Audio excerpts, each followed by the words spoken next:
Christmas from all of us at WEFM to all of you.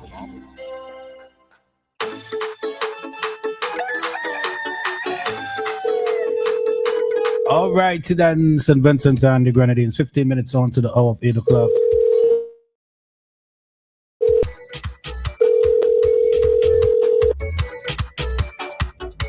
You have been redirected. Life must be still at 9 morning. Let's try calling him again.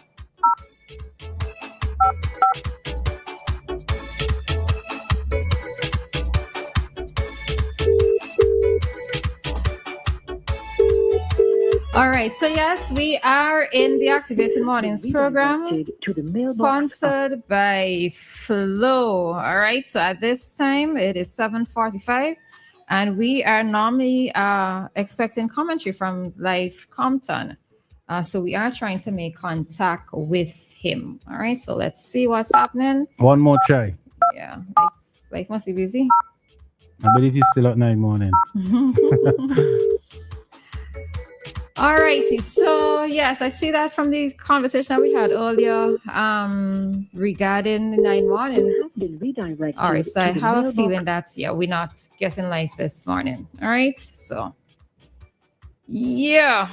Well, right. So I was saying that I noticed that some other persons on the WhatsApp too have said that they've never gone and they're older than me. So yeah, as much as I should say I shouldn't feel bad. The thing of it is that if for those who are so inclined, yes, at least maybe we should try to participate in it at least once, because it's not just it's more of an inclusive festival in that both Christians and non-Christians can take part in it, right? So that is just something there to know. And I still wonder if Beck we're having 9 mornings. So somebody from Beck could actually call and tell us if Beck we have 9 mornings. I think I see something on Facebook. I'm not sure, but somebody could call and clarify. I also wonder though if on Friday, if some stores might be opening earlier to accommodate persons who for the VAT free. Yeah, who attended 9 mornings, because so you tend to have a lot of people in town already. So if stores are able to open earlier to accommodate some of these persons who might be looking to capitalize on the VAT-free day, it would help to clear tongue a little faster in my head, right? Because if persons are able to come down early, then they'll be able to leave early. Yeah, that's a good idea, though. So some of us who, finish work at 10, or persons who might need to run when they lunch hour. Another thought that came to me is that I am really wondering how productive Friday is going to be at many offices. For those who want to take advantage of the VAT-free day, because it is going to be difficult to do a lot of, let's say if you only try to run away during your lunch hour, because of the potential. Dave. Yes, my dear. Morning. Who you blame for you not going to 9 morning? Your mother or your father? Myself. I'm an adult. Even if my mother or father never took me. Okay, hold on, Dave. Let me explain. Even if my mother or father never took me as a child, I'm old enough by now to be able to go on my own. So, yeah. Well, yes, I agree. I mean, come on. I know that. I listen to your talk and so on, and I understand. So, Dave, the first person supposed to carry is she mother or she father? Yes, I mean, if they love the Vinci culture, so just one. I mean, I could deal with Leroy anytime. I'm not blaming a soul. Not one soul for that. All right. Okay. Now you come. Huh? Let me could you call back? Just Lyf is able. All right, this is normally commentary time for Lyf, so I'm just going to try calling him back, okay? So after 8.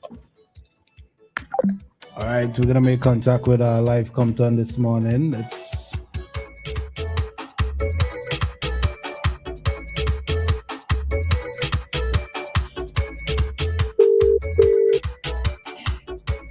all right, let's see if we got Lyf on the line and hope that Lyf is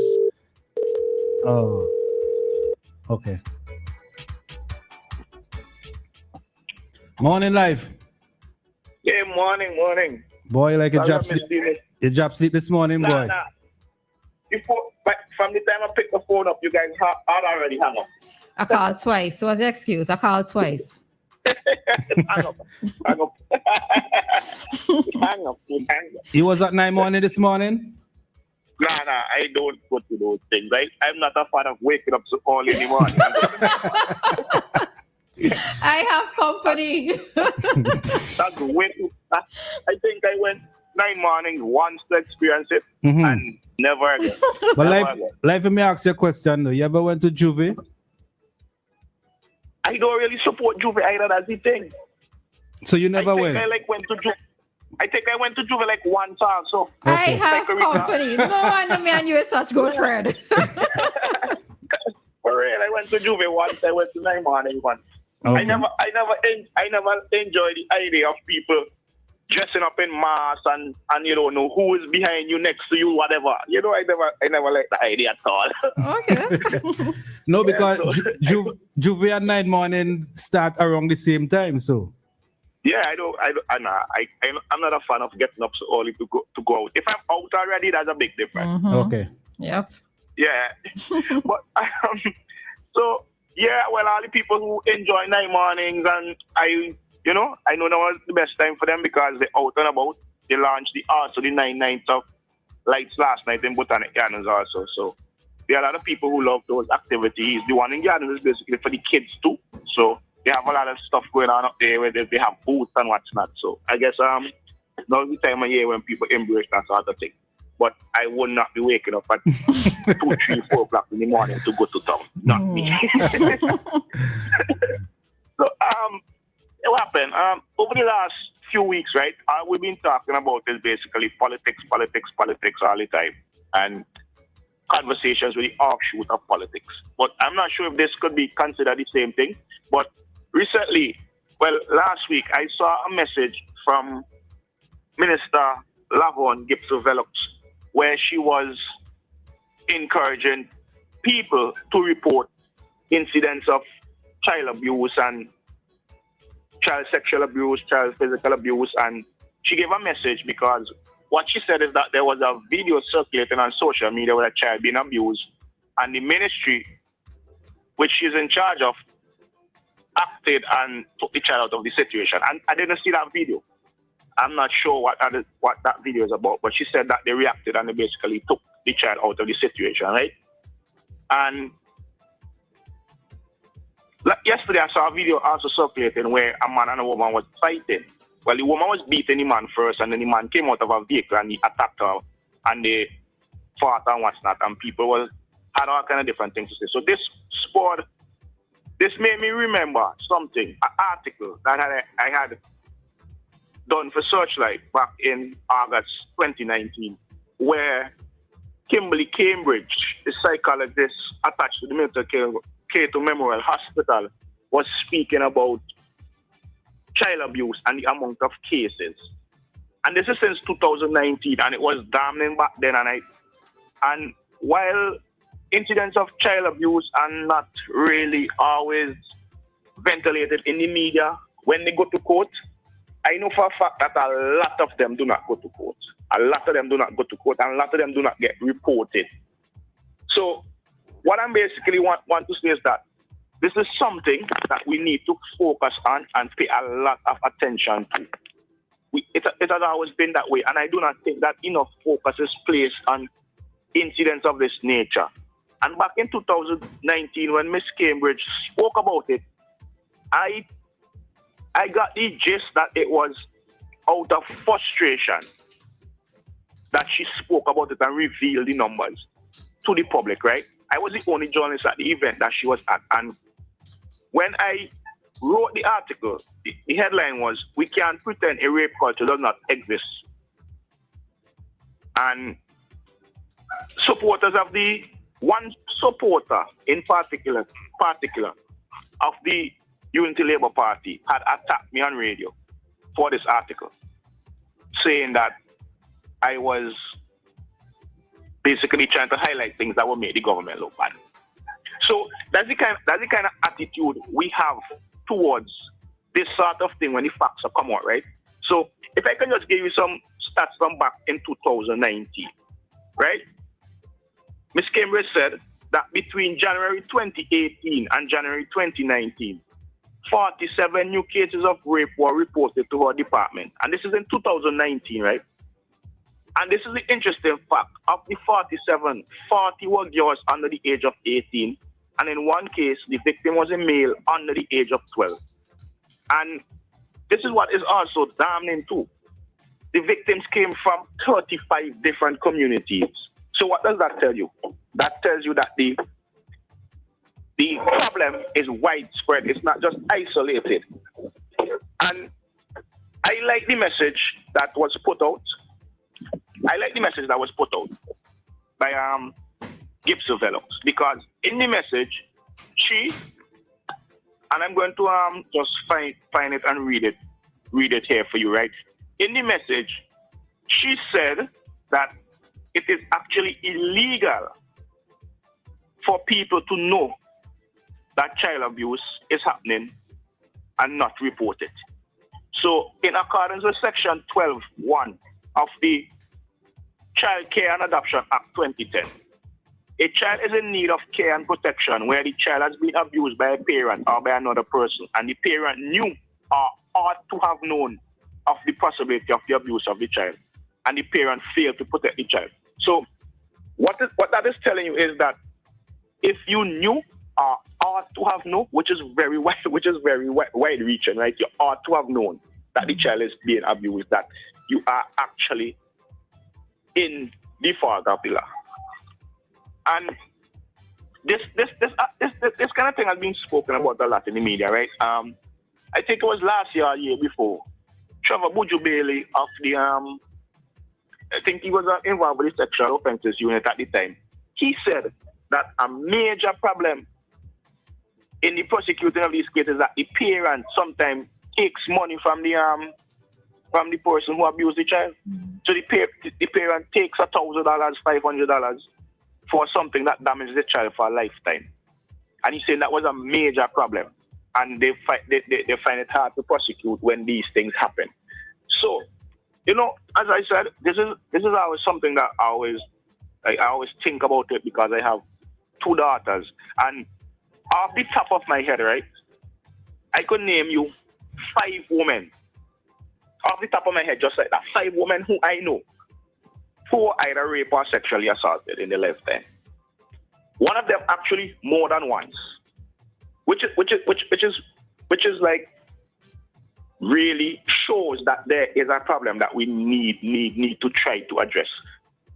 You know, so the message that came last week, that's the first time in a very long time that I heard a message like that, to be honest. I haven't heard a message like that from a politician made public in a very, very, very long time. So it's kind of good to see that from the onset, things like that are being addressed, because it's a big problem in St. Vincent. We see the stats. As I said, back in 2019, Ms. Cambridge seemed to have just spoken about it out of frustration, because in the same forum, she was speaking about children who are on the streets of Kingston and who are exploited by adults in the night. Males on the streets of Kingston, young boys that are assaulted and exploited by adults when it gets late, and nobody seems to be targeting or trying to fix this situation. We see last week, as I said yesterday, the idiot that runs a website called Clicklet News posting information online about a child that was sexually abused and exposing exactly who the child is. So that is also part of the problem, is that sometimes things happen and people feel ashamed to come and say what happened because of the public will respond. Now, when you have an idiot like that doing that on social media, exposing the child, that is also part of the problem. So, as I said, it is good to see that it was spoken about and numbers were given that people could call, you could report it anonymously or whatever. And I hope that, you know, a major focus is placed on placed on this. And you see, sometimes the court by protecting the victim, right? The court also protects the accuser. Yeah. Or the perpetrator. And that is also another problem. Because unlike in the United States and other places where there's a sexual offense registry where people can know that you did something like that and to be careful around. We don't have that in Simmons. In the United States, for instance, when a child molester moves into a neighborhood, the whole neighborhood has to be informed about, that he's there. And I think that is also part of the problem in St. Vincent events, because a lot of people who do these things either get away because, as the inspector had said back then, the parents get paid off, or they get hidden by the court because of the privacy laws attached to sexual cases. Recently, a very prominent official, a probably prominent Vincentian was convicted in the family court of a sexual offense, and we only heard about the charges. We only heard about the charges, but we never heard about the conviction because that wasn't made public.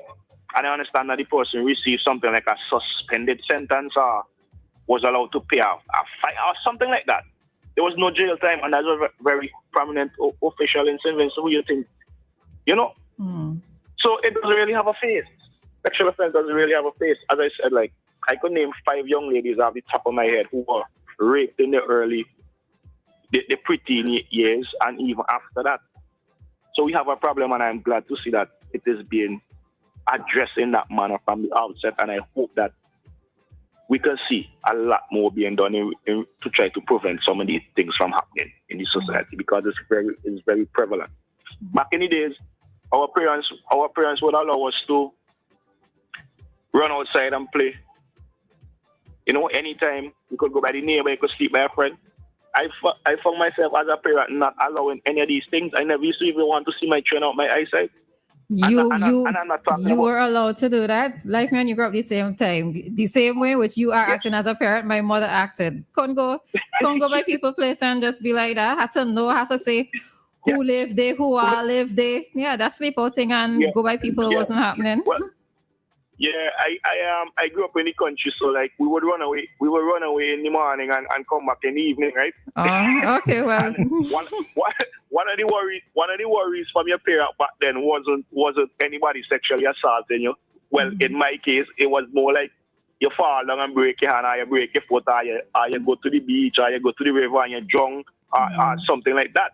I guess because you're a boy, so, maybe that's why. Exactly. Yeah, that's my point. Back in the days, but these days you have to be just as careful. Well, I don't know if it's these days. Maybe social media wasn't around back then to expose the amount of boys that were molested. But I know back in the days we were allowed to do that. I didn't feel comfortable with seeing my children, my son and my daughters out my eyesight when going outside to play. I always wanted to know where they're about. I never allowed them to sleep on anybody's home or anything like that. So it's been a problem for a very long time that I think enough attention is not being placed on. So, as I said, it's good to see that Minister Gibson Velox came out and spoke about that so early. So, going forward, I hope that all the emphasis is placed on that and people understand that they have to report these issues and they can report them anonymously. Recently I received a phone call from a friend in England who said she had a friend who was in England whose daughter told her that from the time she turned 16, her father started sexually assaulting her, and she had run away from home. And she didn't know what to do. She said she didn't want to go back home. So they called me, and I called the police. I didn't even call the police. I went to the Kitters police station, and they took it very seriously. But they said that they have 2 sexual offences unit, one in Kitters and one somewhere in the Georgetown area. Okay. So they said that that was not their jurisdiction. So they called out to the Georgetown, it wasn't the Georgetown police station, I think it was the Economy police station, because the child was somewhere in the area hiding and wanted the police to come to get her, right? And they called out there and they gave them all the information, they told them everything I said, and they said they would go and get the child, right? And I said, okay, good. And about 2 hours after, I received back a call from England again with the child saying that nobody didn't come to get her. And when I inquired about why nobody hadn't gone for the child, it was something to do with some kind of transportation issue or the other. And the child was there scared. The time was running out. The child was saying that the time was running out when the father would start looking for her, and she didn't want him to find her. And then I had to go to a senior police officer who had to call out there and tell them, listen, all they need to go and get this child right away. And that's how they got whatever transport they needed and went and got the child. I never followed up on the case. I don't know what is the outcome, but I would hope that the authorities took it seriously and the report was made and whatever investigations were done. But that is part of the problem also. Here we have a child scared, wants to get to the police before a certain time, and they don't seem to think that was something serious enough until they got the car from a senior police officer. So, as I said, going forward, I hope these things are taken extremely seriously, because we do have a big problem in St. Vincent and the Grenadines. And if one person, me, can name 5 people off the top of my head, and in these 5 instances, none of the men were ever prosecuted or brought to justice. None. And the persons and the persons did make reports and wanted to go to court, because another thing is sometimes not wanting a woman, not wanting to go through having to relay all of that information again causes them to sometimes to back out. Yeah, but that's what happened. None of them reported. Okay. When you ask them why did they not report, so one said that she reported to family members and they told her she was lying. The others just was scared to report because of the what they think would have happened in relation to the police officers not taking them seriously, or in relation to the public finding out and having something negative to say about them. So that is another problem. As I said, none of them were reported, and these are people who spoke to me and told me exactly what happened to them. Yeah, but you know what I mean? So I know that they always see the stats for what you see reported. Maybe you can multiply that by 5 in terms of what's unreported. Yeah, so that's what I'm saying. If I alone could name 5 off, it's more than 5, but I'm just telling you what I could name off the top of my head. You know what I mean? Yeah. So yeah, it's actually good to see a minister coming out and talking about reacting to something like that immediately from a video. There was a few years ago, a few months ago, there was a video with a woman beating a child, and the police actually arrested her, and she was charged and sent to prison for it. But that is like few instances, very few instances of people actually being taken up and locked up and charged for that. I can remember there was one incident in Ypsilanti where a woman had burnt her son with an iron. So I'm not just talking about sexual abuse. I'm also talking about like serious physical abuse, right? And there was an incident in Ypsilanti where a woman had burnt her son with an iron, and she was arrested. I think she was also sent to prison for it. But the outcome, when you see that kid today, that kid is a straight up menace. And it also actually know the child. Actually, well, I can't call him child now, but actually know him. He's a menace. And the sexual abuse of a child, the physical abuse of a child in young stages, when you see them, most of them, when they grow up, they have serious issues. Some of the issues can be seen and some of the issues can't be seen. Some are psychological and they can't be seen. And it comes back down to, listen, these cases, even though if people report them and you can't prosecute, put something in place, counseling, psychiatrists, help them to deal with what happened to them. And this is also not widely done in St. Vincent. Let me give you a perfect example of how people that one more example, right? Okay, This is how people don't know how these things could affect them. A few years ago, a youngster was beaten by police in the Lyf police station, right? And he was burnt and all kind of thing. And people forgot that. And then a couple of years after, he ended up with a charge, more like something like from a serial killer movie. where he had killed a person saying that he was eating the person. He had taken somebody else in the mountains to kill them too, and they got away and reported it to the police. Now he have that charge to answer to. So these things have wide-ranging negative effects on society. So then I realize we're out of time, so we leave it with that. Lyf, before you go though, quickly. Any double bubble?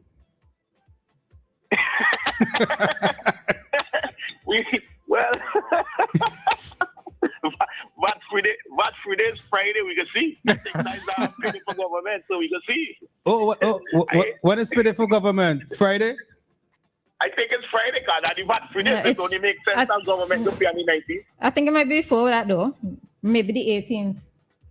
The day before, yeah. Let me hope. Okay, yeah, well, let me hope and see. Well, me, just double bubble again. I pray it wasn't said. The retirement now is that wasn't said. That was what was mentioned.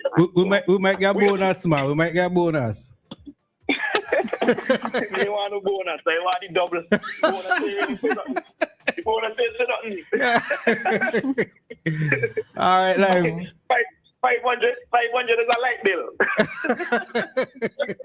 You the second person make $500 sound like it's in money, you know. You the second person I saying something to that effect. But anyhow, that's for another time.